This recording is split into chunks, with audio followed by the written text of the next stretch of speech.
Om Namo Bhagavate Vasudevaya. Om Namo Bhagavate Vasudevaya. Om Namo Bhagavate Vasudevaya.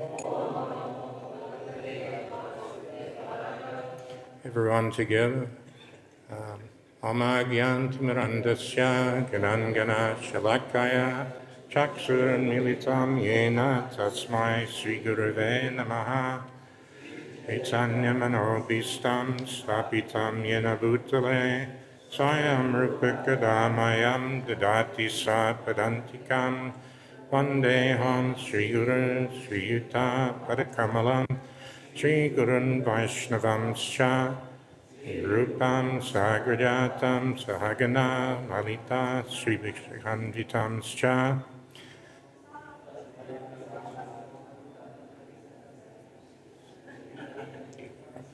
Gopesha Gopika Kanta Radha Kanta Namostite Tapta Kanchana Gaurangi Radhe Vrindavaneshwari Vrishabhanu Sute Devi Pranamami Haripriye Panchakampatarubhascha Kripasindhavaivacha Patitanam Pavanebhyo Vaishnavebhyo Namo Namaha.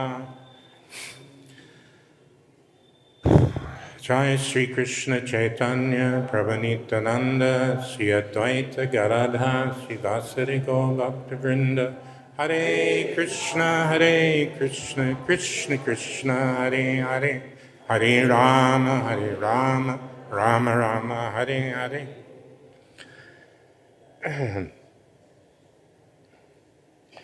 So we're doing Canto 10, Chapter 84, verses 67 and 68.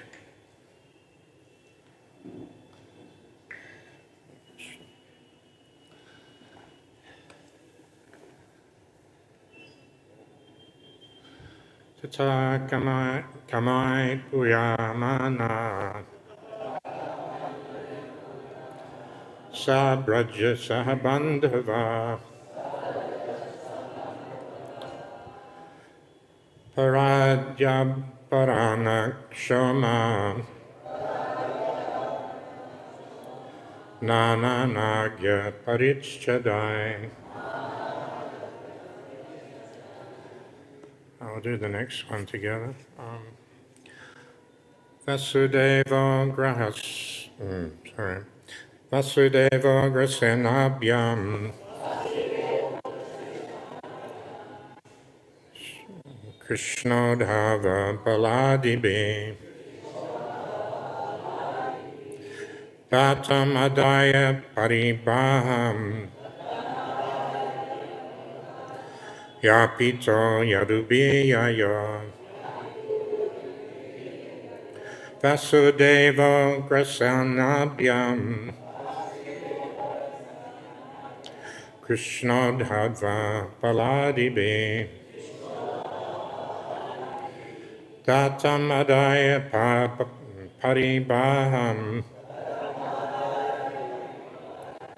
yāpito yadubhir yayau. Someone else?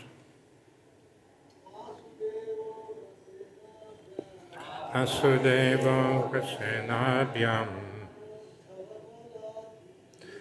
kṛṣṇoddhava-balādibhiḥ dattam ādāya pāribarhaṁ. Tataḥ, then. Kāmaiḥ, with desirable objects. Pūryamāṇaḥ, satiated. Sa-vrajaḥ, with the people of Vraja. saha-bāndhavaḥ, with his family members. Extremely. Ādāya, valuable. ābharaṇa, with ornaments. Kṣauma, fine linen. Nānā, various. anarghya, priceless, parīcchadaiḥ, and household furnishings. Vasudeva-ugrasenābhyām, by Vasudeva and Ugrasena. kṛṣṇa-uddhava-bala-ādibhiḥ, and by kṛṣṇa-uddhava-balaram and others. Dattam, given. Ādāya, taking. Pāribarhaṁ, the gifts. Yāpito, seen off. Yadubhir, by the yadus. Yayau, he departed. Translation. Then, after Vasudeva, Ugrasena, Krishna, Uddhava, Balaram, and others had fulfilled his desires and presented him with precious ornaments, fine linen, and varieties of priceless household furnishings, Nanda Maharaj accepted all these gifts and took his leave. Seen off by all the yadus, he departed with his family members and the residents of Vraja. Purport by the followers of His Divine Grace, SB-10.84.67-68, Srila Prabhupada. According to Srila Vishwanath Chakravarti, at the end of the 3 months, Maharaj Nanda approached Krishna and told him, "My dear son, for one drop of perspiration from your divine face, I am ready to give up countless lives. Let us leave now for Vraja. I cannot spend any more time here." Then he went to Vasudeva and told him, "My dear friend, please send Krishna to Vraja." And of King Ugrasena he requested, "Please order my friend to do this. If you refuse, I'll have to drown myself here in Lord Parasuram's lake. Just watch if you do not believe me. We people of Vraja came to this holy place not to gain some piety on the occasion of the solar eclipse, but to get Krishna back or die." Hearing these desperate words from Nanda, Vasudeva and the others tried to pacify him with valuable gifts.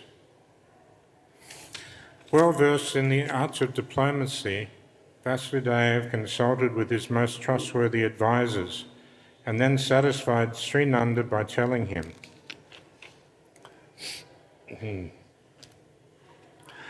"Dearest friend, O King of Vraja, it is of course true that none of you can live without Krishna. And how can we allow you to kill yourselves? Therefore, by all means, I must send Krishna back to Vraja. I will do so right after we accompany him and his relatives and friends, among them many helpless women, back to Dwarka. Then, the very next day, without trying to obstruct him in any way, I will let him leave for Vraja at an auspicious time of the day. This I swear to you 1,000 times over. After all, how can we who came here without Krishna go home without him? What will people say about us? You're a great scholar in all matters, so please forgive me for making this request of you." Next, Ugrasena addressed Nanda Maharaj, "My dear master of Vraja, I bear witness to Vasudeva's statement and take this solemn vow. I will send Krishna back to Vraja, even if I have to do it by force." Then Lord Krishna, joined by Uddhava and Balaram, spoke to Nanda in private. He said, "Dear father, if I go directly to Vraja today, leaving aside all these Vrishnis, they will die from the pain of separation from me. Then many thousands of enemies, more powerful than even Keshi and Arista, will come to annihilate all these kings. Since I am omniscient, I know what is inevitably going to happen to me. Listen, and I will describe it to you. After returning to Dwarka, I will receive an invitation from Yudhisthira and will go to Indraprastha to participate in his Rajasuya sacrifice. There I will kill Shishupal, after which I will again return to Dwarka and kill Shalva. Next, I will travel to a place just south of Mathura to save you by killing Dantavakra. I will then go back to Braj, see all my old friends, and again sit in your lap with great pleasure. Indeed, with great happiness, I will spend the rest of my life with you. God has written this fate on my forehead, and it has been written on your foreheads that until the day I return, you must tolerate separation from me. Neither of our destinies can possibly be changed. So please find the courage to leave me here for now and go home to Braj. And if in the meantime you, my dear parents, and you, my beloved friends, are distressed by the unavoidable fate written on our foreheads, then whenever you wish to feed me some delicacy or play some game with me, or simply see me, just close your eyes and I will appear before you to turn your torment into sky flowers and fulfill all your desires. I promise you this, and the young friends of mine whose lives I saved in a forest fire can vouch for it. Convinced by all these arguments that his son's happiness was of prime importance, Nanda accepted the gifts offered him and took his leave, accompanied by the Yadu's large army. Let's read the verse again. Then, after Vasudeva, Ugrasena, kṛṣṇa-uddhava-bala-ādibhiḥ and others had fulfilled his desires and presented him with precious ornaments, fine linen and varieties of priceless household furnishings, Nanda Maharaj accepted all these gifts and took his leave. Seen off by all the Yadus, he departed with his family members and the residents of Braj.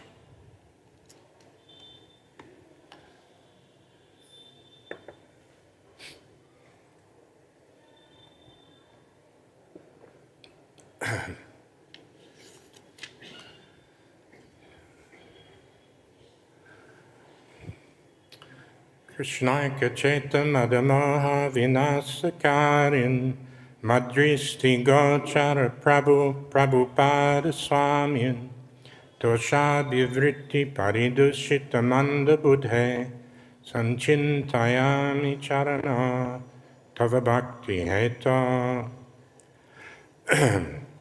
Translation is, Dear Srila Prabhupada, may be the constant object of my vision. Only the holy name of Krishna can save me from my pride and illusion. Although my mind is full of wicked intentions and inclinations, still I meditate on you in causeless devotion.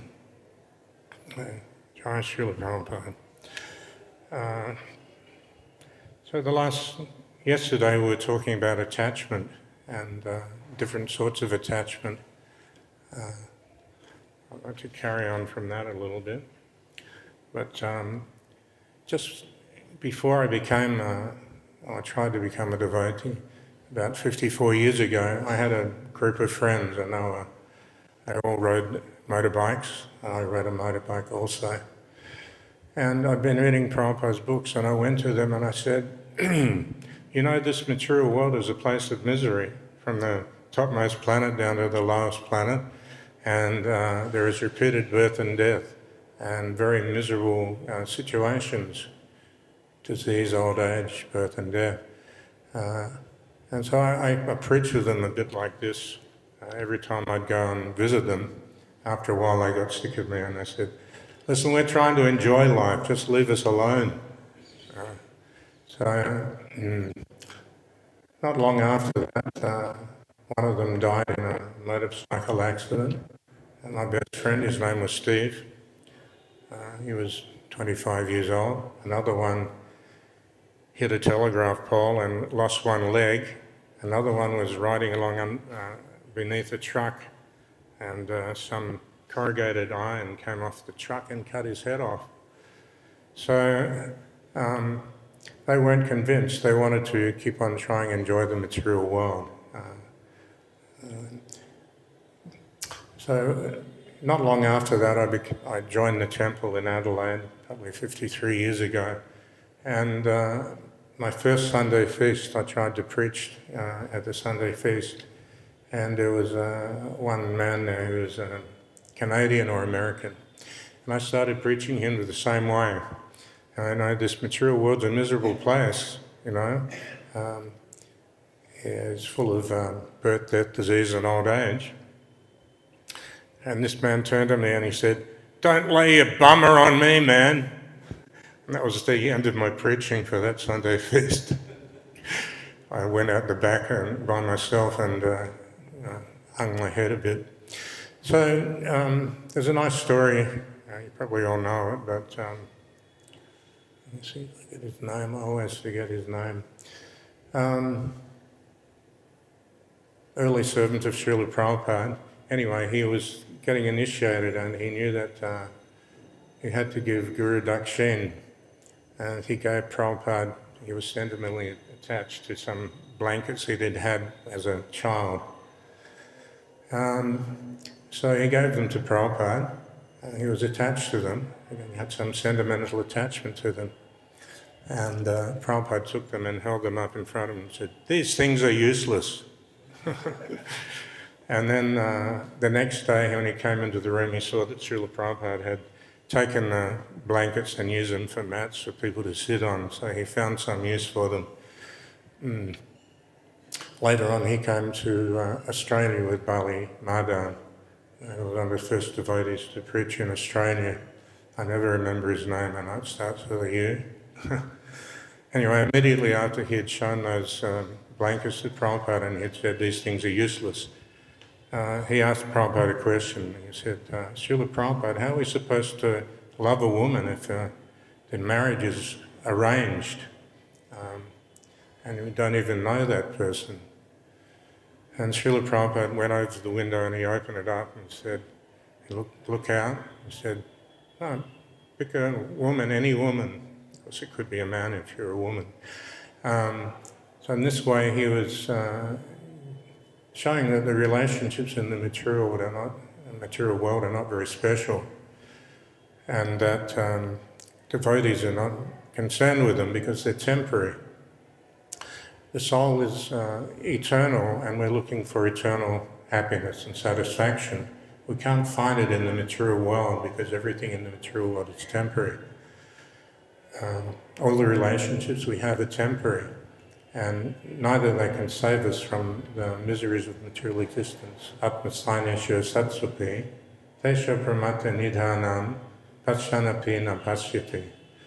That they're seeing, but they're not seeing. Paschanapi na pasyati. That Yudhishthira Maharaj, he was once asked, what is the most amazing thing in the world? And he replied that, to me the most amazing thing in the world is that everybody is seeing that they're dying, they have to leave their body. Their relatives are dying, people around them are dying, and still they don't think it's going to happen to them. Aldous Huxley in particular is a nice example of this. He said just before he died, "I know that everybody dies, but in my case I thought there might be some exception." But no, everybody dies. So our attachment should be for sat, eternal things. We're practicing Sanatana Dharma, and our attachment should all be for things which are eternal. Anyway, Srila Prabhupada showed that the attachment that this devotee had for his blankets was it was a useless attachment. And still, he found some way to use those things. Nibbandha Krishna sambandhe yukta vairagya muchyate. That when one is rightly situated in renunciation, not attached to anything, but we use what is necessary to serve Krishna. Anything in the service of Krishna will be accepted. So, getting on to the verse, that everybody is attached to Krishna in this verse. They're all Nityasiddha devotees. They know nothing but Krishna. Krishna is their life and soul. So,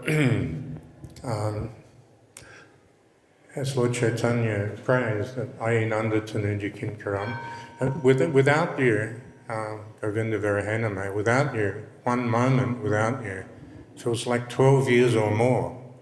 The devotee is so attached to Krishna, pure devotees are so attached to Krishna, that they can't bear a second without him. Krishna is so merciful, he has so many wonderful qualities. Unlike the relationships in the material world, the relationship we have with Krishna is eternal. He is eternal. He is never grows old. There must be so much disappointment in the material world.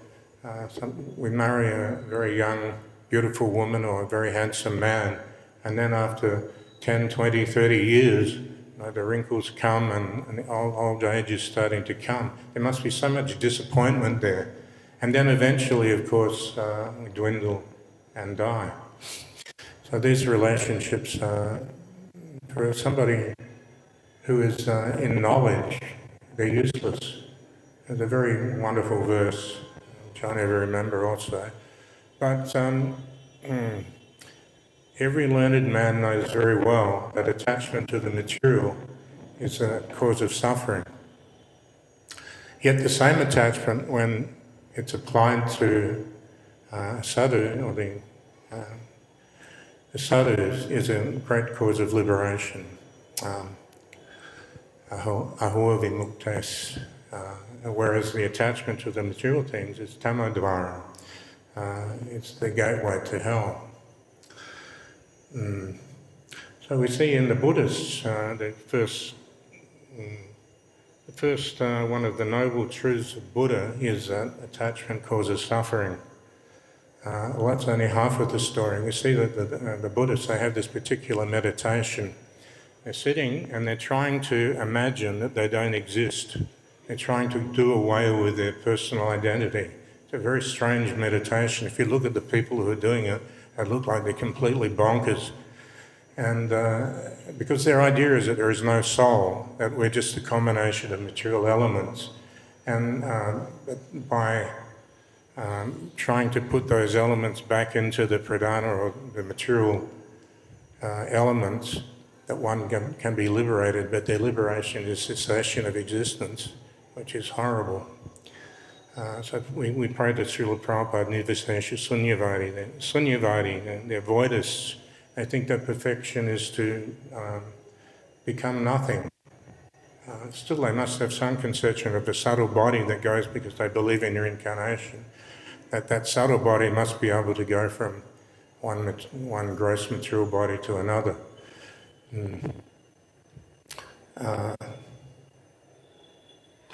So Lord Chaitanya, we're talking about separation from Krishna here. All of the residents of both Dwarka and Vraja are completely attached to Krishna. He's their life and soul, and neither of them can do without him. Nanda Maharaj wants Krishna and Balaram to go back to Vrindavan, but the Vrishnis and Yadus, they want him to stay in Dwarka. So there is this competition going on. Previously, when Krishna was taken to Vrindavan by Krura, and he killed Kamsa, Nanda Maharaj and the residents of Vrindavan were there also. And Krishna dragged Kamsa around the arena to show everyone that he was dead. At that time, the Vrishnis, they went to Nanda Baba and they said, listen, you should stay here with us, because Vasudeva and Devaki, they're your real parents. You're not really the son of Nanda Maharaj. In this way, they were trying to get Krishna to stay in Mathura. And then Krishna went to Nanda Baba and he said that who are our real parents? The Vrishnis are saying that Vasudeva and Devaki are our parents. can you tell us who our real parents are? And so Nanda Baba, he said, for 10 years and 8 months, you stayed with us. And we raised you as our son, and we lavished affection on you in so many different ways. And now you come, after one day, you're coming to us, and you're asking who your parents are after one day in Mathura? So Krishna began to cry, and he realized his mistake. And he said, actually, Vasudeva is my enemy. He's trying to get me to stay here in Mathura. And so he said there are two different sorts of people. First of all, he said there are 5 different types of father. We know there are 6 different sorts of mother, is it, or 5? One or the other. So there are also 5 different sorts of father. There's a father who gives birth, the father who nourishes and looks after the child is another father. Third father gives the sacred thread. So I can remember the rest. No, I don't remember. Anyway, there are 5. So he said, this Vrishni is Vasudeva, he is just a jati. There are 2 sorts of friends, there's jati and there's surit. So the jati, he stays with the family and pretends to be one of the family members. But as soon as there's some trouble, he won't come to help. In fact, he'll try and bury you. And then the surit will always be there. No matter what happens, they'll always stay by your side. So Krishna was speaking like that the Vasudeva is a jati, like that. Of course, these are transcendental emotions, they're not mundane. But anyway, he was saying like that about Krishna. Saying that about Vasudeva. So Krishna said to Nanda Maharaj, certainly I'll come back with you straight away to Vrindavan. But then, of course, he didn't. But in some understandings, he did go back. There's a Prakata Leela and Prakata Leela. In one aspect, Nanda Maharaj went back with Krishna and Balaram to Vrindavan. In the other aspect, he went home without Krishna and Balaram and felt great separation. Because the separation in the material world is a horrible thing. Once we were on a Harinam party in Sydney, Australia, and we were going through Chinatown, and we could hear this horrible wailing sound. Oh, oh, oh, like this. And what on earth is that? We went a bit further, and it kept on getting louder and louder, and eventually we saw there was a Chinese funeral, and the husband was being carried along, and the wife was in the front. She was wailing and wailing like anything, completely distraught. It's as a result of material attachment. Of course, when we apply that, the same attachment to Guru and Krishna, then it's a great source of happiness, great source of liberation.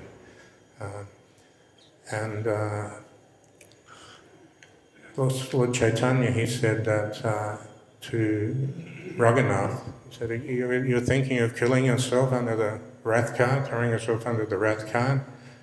He said, love of Krishna is not so easy. If I thought I could get Krishna praying by leaving my body or committing suicide, I would be prepared to do it hundreds of times. So he asked Raghunath Das not to. Your body is mine, he said. How can you destroy it? It belongs to me. It's surrendered to me. It's my body, not yours.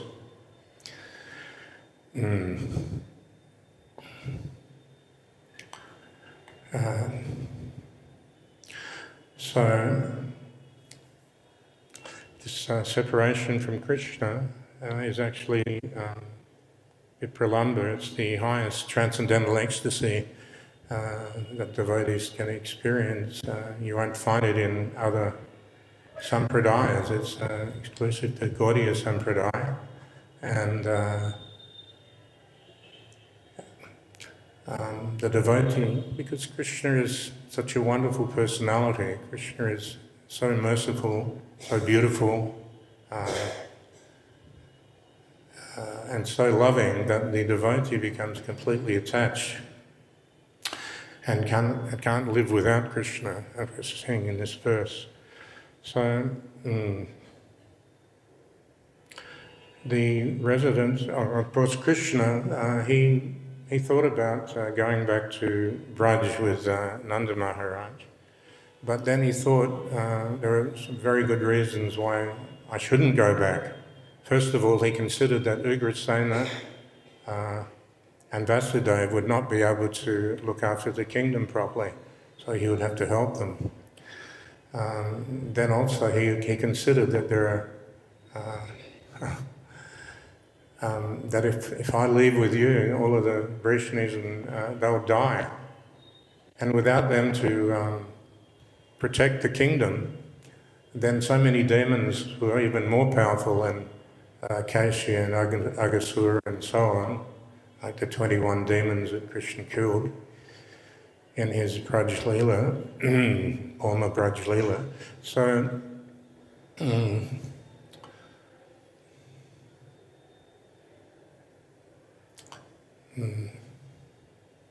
So he considered that if I leave, then they'll be unprotected, the Vaishnavis will die, and they won't have any protection.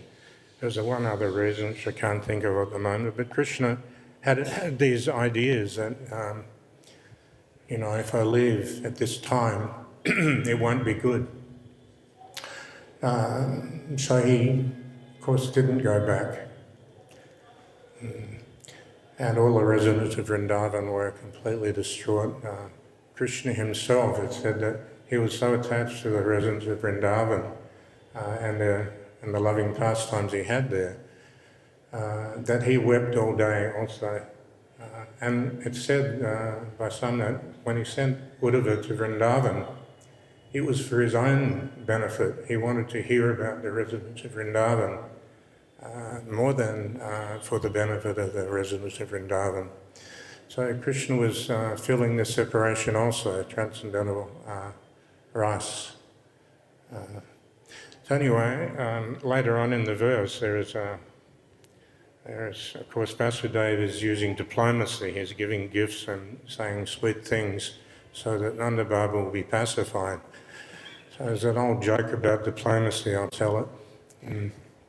It's called the cat on the roof.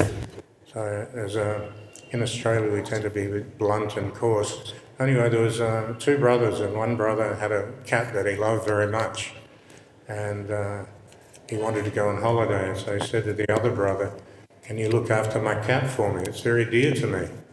He said, "Yes, I'll look after it, no problem." Anyway, the other brother went on holidays, and he rang up after a week and he said, "How's my cat?"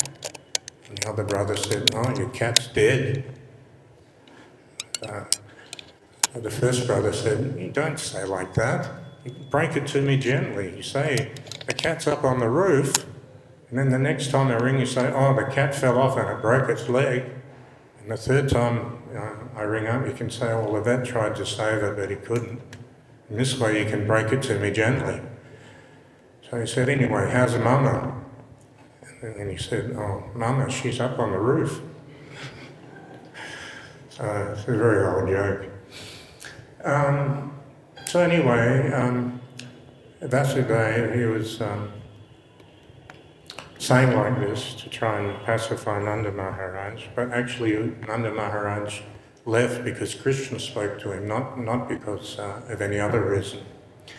And Krishna, of course, is Trikalagya, sa-vrajaḥ. He knows everything, past, present, future. And he could tell Nanda Baba that all of these things are going to happen. And so we can't change this. Krishna is taking a position of a conditioned soul. We can't change these things. It's ordained by fate. It's written on our foreheads. There's no way we can change it. Both you and I, we're bound up by this fate, this destiny. So in this way he explained to Nanda Maharaj that it would be pointless not to go back to Vrindavan. And he explained, because some devotees also at Trikalagya, Narad Muni, his story of Narad Muni, he knew the pastimes of Krishna and how they would happen, and he used that information to trap Kamsa into acting in a wrong manner to his detriment. So some devotees, they're also Trikalagya according to how much Krishna wants them to know. And they're not fully cognizant like Krishna. Krishna knows everything at every moment. He knows what we're going to do next. He knows everything about us. And there's no escaping Krishna. So,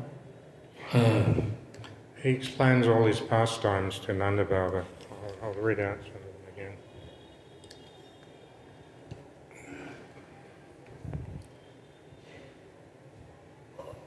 First of all, he says, "Dear Father, if I go directly to Braj today, leaving aside all these Vrishnis, they will die from the pain and separation from me."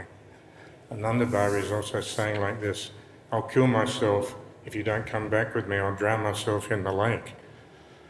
So these are very intense spiritual emotions, they're not material. And then he says, since I am omniscient, I know what's going to happen to me. Just listen and I'll describe it to you. After returning to Dwarka, I'll receive an invitation from Yudhisthira. I'll go to Indraprastha to participate in the Rajasuya sacrifice, and there he kills Shishupal. Shishupal runs out of luck, his 100 benedictions run out as he curses Krishna, and Krishna cuts off his head. So then I'll return to Dwarka and I'll kill Shalva. Of course, Shalva and his magic aeroplane, Vimana, was very hard to defeat. He also had mystic powers, and at one point he convinced Krishna that he'd killed his father. And Krishna seemed to be bewildered by this. So Dantavakra, who knows what Dantavakra means? Anyone? Oh, Danta, of course, means teeth, like Vedanta. Sometimes people say it means toothless without teeth, Vedanta. But anyway, apparently there weren't many good dentists in those days. And Dantavakra means one who has crooked teeth. So Dantavakra and his brother Vidurata, they were the last incarnation of Jai and Vijay. Dantavakra was Jai, and of course he was also Krishna's cousin, because his mother was a sister of Devaki. Anyway, he said he wanted to kill Krishna because all of his friends had been killed by Krishna. So he came charging towards Krishna in a fit of rage with his club, and he was saying all sorts of things about, even though you're my cousin, I'm still going to kill you because you killed all my friends, and you're a rascal, and things like this. So Krishna saw that he was only carrying a club. He got down from his chariot, picked up his own club called Madaki, and he waited for Dantavakra to run towards him. And all the ground was shuddering as he ran towards Krishna.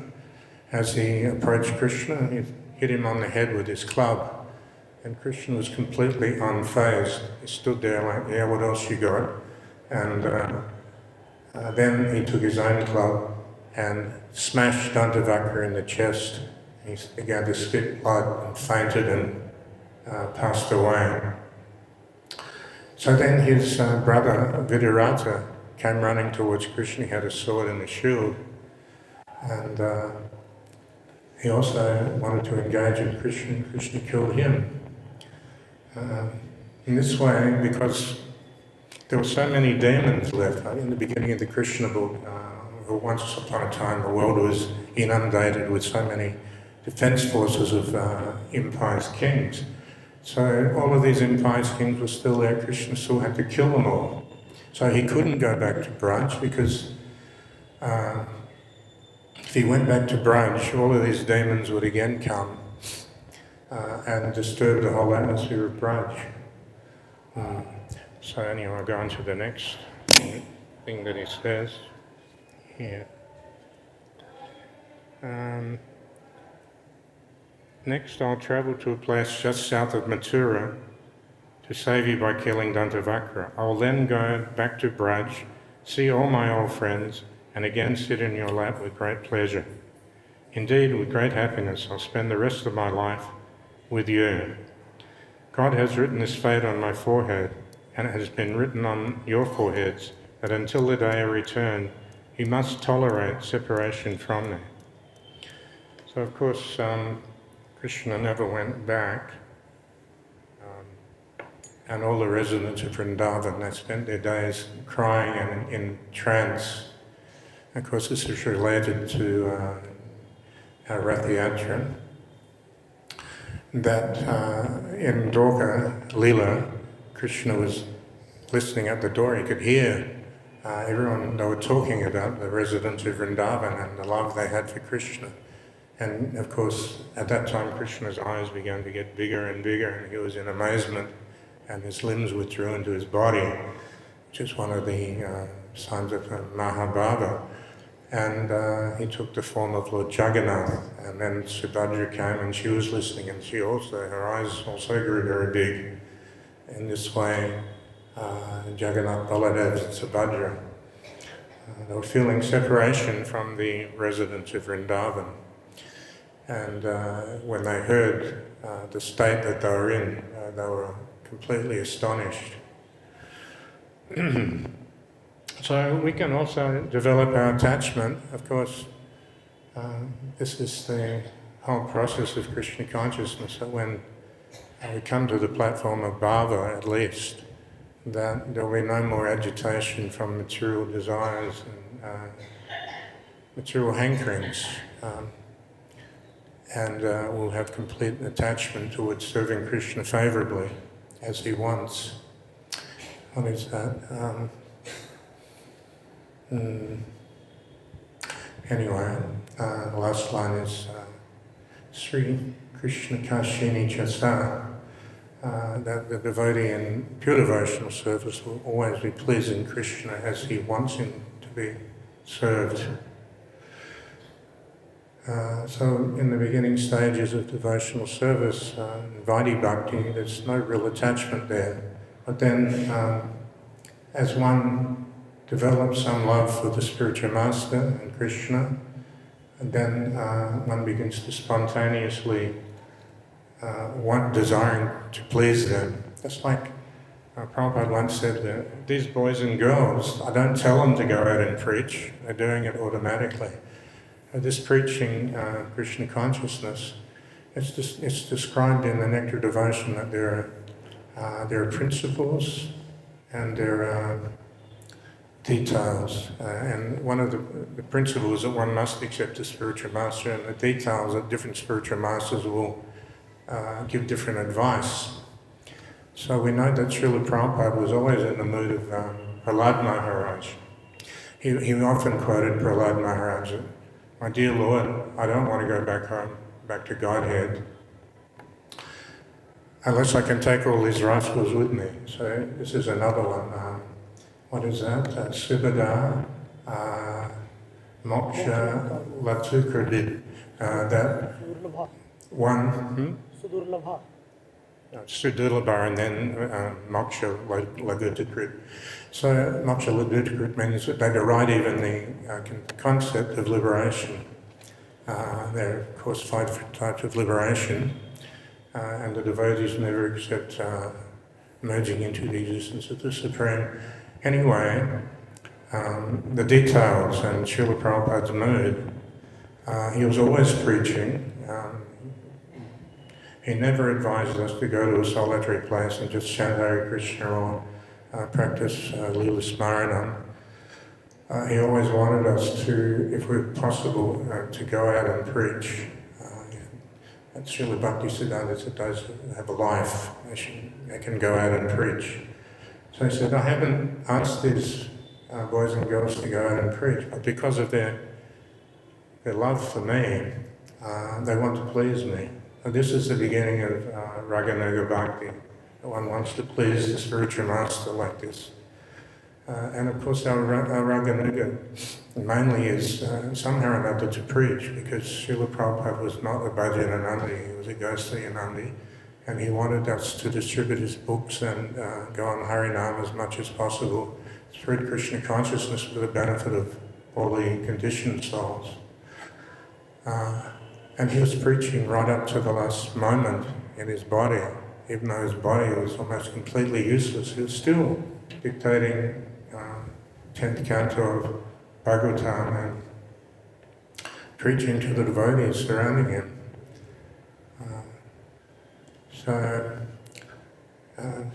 Tamal Krishna Maharaj, he said to Srila Prabhupada was taking some juice and some little bit to eat, because the devotee said, Srila Prabhupada, unless you take something to eat and something to drink, how will you stay with us? You said you wanted to stay with us. So then he said, you're breaking our hearts, Srila Prabhupada. You say you want to stay with us, and then you take something, and then you won't eat again for days. And he said, and Srila Prabhupada said, yes, that is my business as a spiritual master, to make you attached to me like this.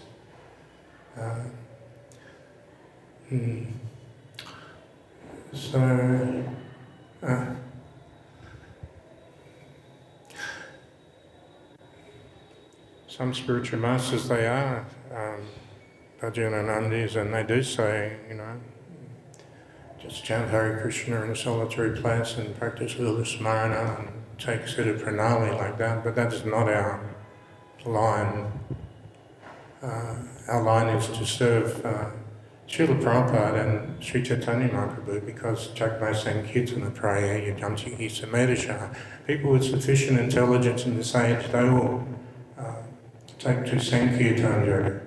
And of course, Lord Chaitanya, Sri Krishna Chaitanya, Radha Krishna Yanya. So by serving Lord Chaitanya in his Sankirtan movement, we're automatically serving Srimati Radharani and Krishna, because he is both of them.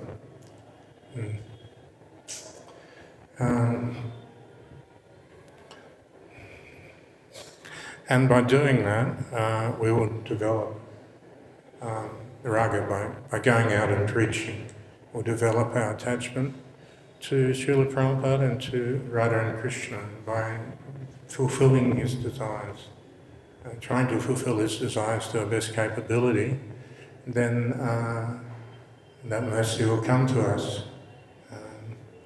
It's the best way to awaken love for Krishna is by pleasing his devotees. What Shiva says to Bhagavati, Padma Purana, that Tadiyanatam Samachanam, that better than the worship of Krishna is worship of things in relation to Krishna, and worship of his devotee is better than worshipping Krishna directly. And Krishna says in the Agni Purana that one who says he is my devotee is not my devotee. He says he's the devotee of my devotee, he's my devotee. So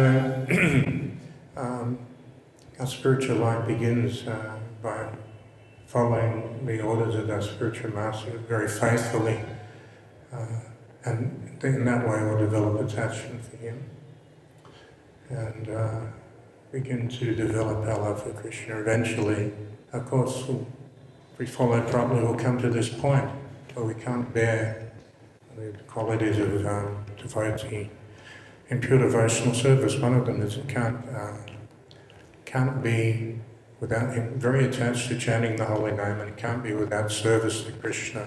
Doesn't want to waste time. Srila Prabhupada was certainly like that. He considered sleep a waste of time. He wanted to be engaged in Krishna's service, preaching day in, day out. And sometimes he would preach until 11 o'clock at night, and then only take an hour's sleep and then start translating Bhagavatam. And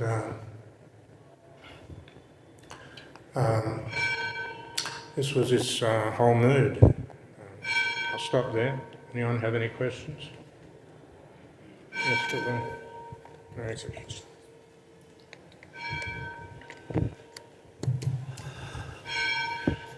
Well, we're serving the spiritual master by Vani and by Vapu, and many times we're told that it's the same thing, that whether you're in the presence of the spiritual master or just carrying out his order, it's the same kind of fulfillment. But it seems here that Nanda Baba and the rest, they didn't want to go for the Vani, they wanted the Vapu, they wanted to be physically with him. So how much do we, weigh into the idea that I got to be physically with my spiritual master, or the Vani Vapu thing, if you want to say something about that, Vani and Vapu? Well, the spiritual master is a representative of Krishna, and is considered to be like the super soul. We take direction from the spiritual master, but we have Prabhupada's direction in his books, in his lectures, in movies and so on. We're taking Sishya from Srila Prabhupada all the time. So it's not that we're without his association. We have his association. He wanted all of his tapes to be recorded, and he wanted us to read his books. Sometimes he said 2 or 3 hours a day for some devotees. So we're getting that Sishya. That is our association with our Guru like that. But in the Nanda and all the Brijabasis, if they just thought about Krishna and talked about Krishna and carried out his order, would it be the same thing? It seemed like they were desperate to have his physical presence. Well, that's natural for a devotee to want to be with Krishna, but Krishna, he knows that he can intensify the mood of the devotees by being separate from them. So the devotees may not want that, but Krishna knows it will be for their benefit. Any other questions? Well, glories to Srila Prabhupada. Jai.